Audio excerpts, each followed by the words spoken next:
JMath.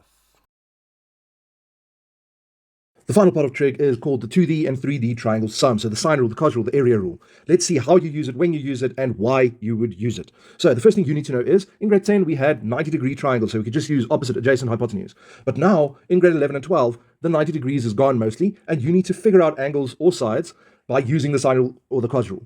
So they're always going to give you three pieces of information or a way to get three pieces of information. But depending on the combination of where those three pieces of info is, you will decide the sine rule, the cos rule, or if they ask you, the area rule. So in this video, we will discuss each one slowly, and you will see when to use which one.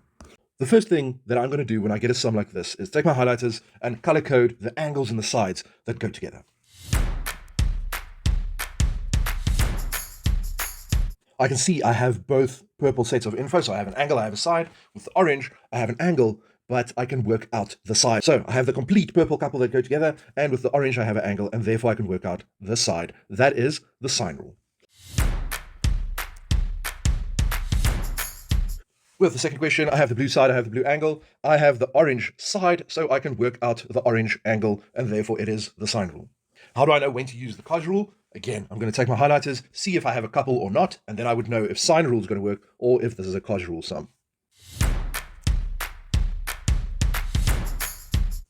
Here I can clearly see I do not have any couples. With blue and purple, I only know the side, but not the angles. With orange, I only know the angle and not the sides. So I have two sides and an included angle, and therefore it's the cos rule I can use to work out the opposite orange side.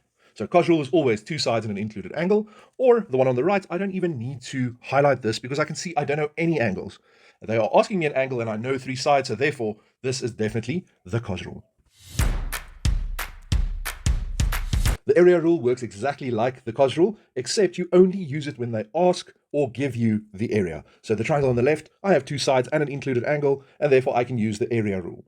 The one on the right, I have three sides and they give me the area, so therefore I can work out any angle in the triangle with the given info. Okay guys, so that's a quick overview of when you can use which one of these rules.